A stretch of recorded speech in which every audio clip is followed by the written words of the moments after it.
দেখো আমরা কি অন্তরীকরণের অর্থাৎ কি লিমিটের অংশের আরেকটা নতুন ম্যাথ নিয়ে চলে আসছি।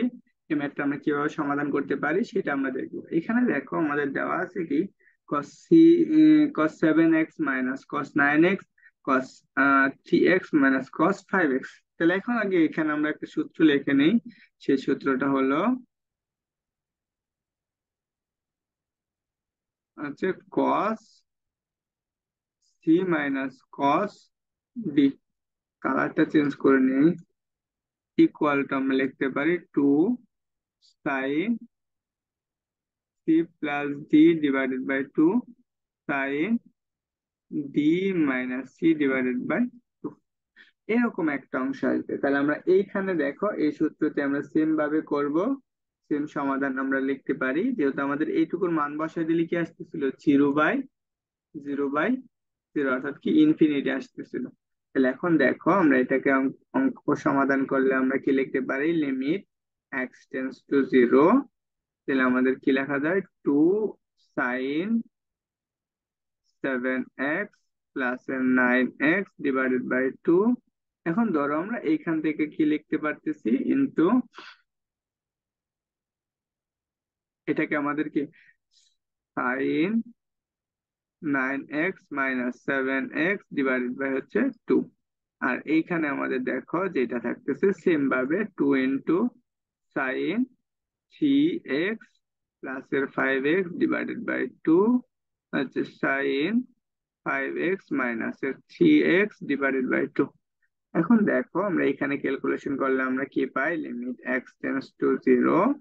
এখানে আমরা এই 2 আর এই 2 কাটা যাচ্ছে। এখানে আমাদের কি এই দুইটা হচ্ছে 16, তার মানে আসবে কত সাইন 8x, আর এখানে আসতেছে কত sin x, just sin x. আর সেম ভাবে এখানে আসতেছে দেখো 8, তার মানে কি sign 4x into sine x. তাহলে এটা এটা যাচ্ছে কাটাকাটি যাচ্ছে। তাহলে এখন আমরা কি করতে পারতেছি দেখো তো।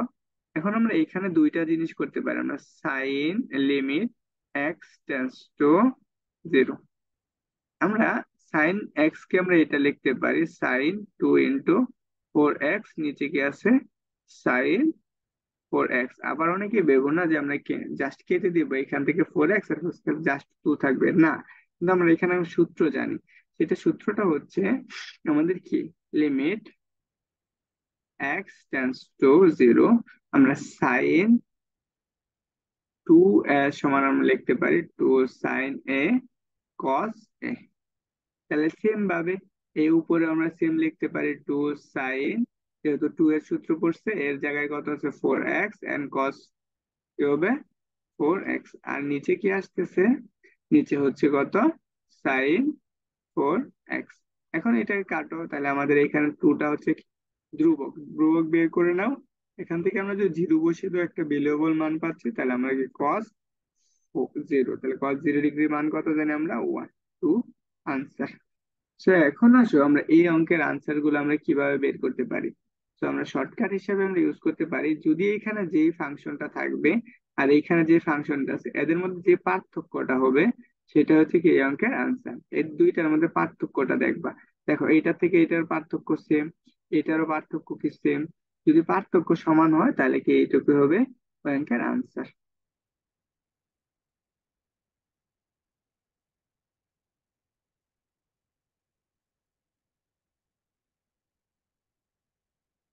এখন আমাদের এই অঙ্কটা যদি তুমি সমানভাবে করো, তাহলে দেখো এই দুইটার মধ্যে পার্থক্য কত আছে, এই দুইটার মধ্যে পার্থক্য আছে 6। এখানে যদি তুমি এরকম লিখতা সাইন, যে আগের অঙ্কের মতো করে মিলাইতা, তাহলে আমাদের কি লিখতে পারতা এখানে সাইন 0। এখন জিরো লিখলে হয়তো তাহলে এরকম আসতে, তাহলে এটার মান 0ই আসতেছিল। কিন্তু তুমি যদি দেখো চিন্তা করো, এটা তোমার শর্টকাট হিসাব করলে এরকম আসে, কিন্তু আমরা যদি ম্যাথ করতাম দেখি আমার ম্যাথে 6 আনসার আসে কিনা। তাহলে আমরা দেখি limit x tends to zero. আমরা প্রথমে একটা সাইনের সূত্র দিয়ে ম্যাথ করেছিলাম, সেখানে 2 যেহেতু মাইনাস আছে তাহলে cos 7x প্লাস এর এক্স ডিভাইডেড বাই কত হচ্ছে 2 মাইনাস ইন্টু সাইন কি 7x মাইনাস এর এক্স ডিভাইডেড বাই 2 নিচে হচ্ছে কত, সাইন 2 × sin 3 তাহলে আমরা এটুকু কি লিখতে পারি, এটাকে আমরা এইভাবে লিখতে পারি, সেটা হচ্ছে কত, লিমিট x → 0। তাহলে আমাদের কি এই টু, এখানে থাকলো টু, কত আসে 8, তার মানে কি cos 4x। এখানে দেখো তাহলে আমাদের কি থাকবে, sin 3x ডিভাইডেড বাই, এখানে আমাদের আসতেছে 2 × sin 3x cos 3x। তাহলে এখানে এইটুকু আর এইটুকু কাটো, এটা এটা এটা কাটাকাটি যায়, তাহলে থাকতেছে কত, লিমিট x → 0, তাহলে আমরা কি লিখতে পারতেছি, cos 4x ডিভাইডেড বাই কি আসতেছে, cos 3x।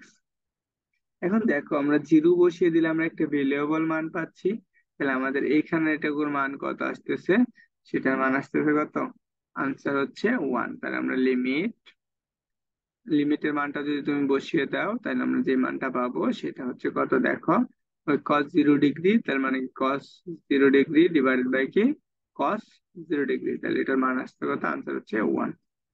তো আশা করি এটা তোমরা কি করতে পারছো, বুঝতে পারছো।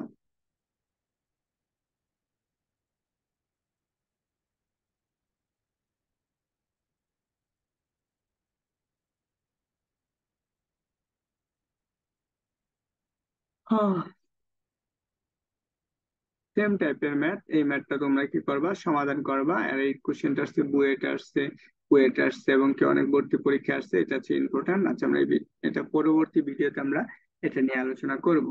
তো সবাই সেই পর্যন্ত ভালো থাকবে, সবার জন্য শুভকামনা।